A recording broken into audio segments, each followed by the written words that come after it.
కొమరం భీం ఆసిఫాబాద్ జిల్లా వాంకిడి మండలం దాబా గ్రామంలో శనివారం విషాదకర ఘటన చోటు చేసుకుంది. చిగిలివాగు మడుగులో మునిగి నలుగురు మృత్యువాత చెందారు. వాంకిడి సీఐ సత్యనారాయణ వివరాలు వెల్లడించారు. గ్రామానికి చెందిన నిర్మల తన కుమారుడు గణేష్ తో పాటు మరో ఇద్దరు బంధువుల పిల్లలతో కలిసి చిగిలివాగు వద్ద ఖాళీ యూరియా బస్తాలు కడిగేందుకు వెళ్లారు. ఈ క్రమంలో మడుగులో పడి ముగ్గురు చిన్నారులు నీట మునగగా వారిని కాపాడేందుకు ప్రయత్నించిన నిర్మల కూడా నీటిలో మునిగి మృతి చెందింది.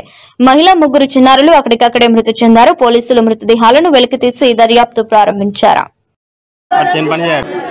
అందాజ 2 గంటల టైంలో ఈ వాంకిడి మండల దాబా విలేజ్ కి సంబంధించిన చిక్లిబాగు మడుగులో ఈ నిర్మలాబాయ్ అనే ఒక యువతి పత్తి పంటకు యూరియా కొట్టిన తర్వాత వాటిని కడుక్కోవడం కోసం ఆ మడుగు దగ్గరికి వచ్చింది. ఆమెతో పాటు ఆమె కొడుకును వాళ్ళ బంధువుల పిల్లలు ఇద్దరు, మొత్తం 4 ఇక్కడికి వచ్చింది.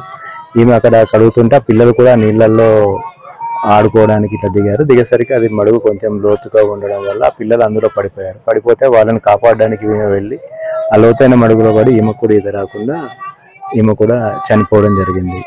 ఒక తల్లి ఉన్న 3 పిల్లలు చనిపోయారు.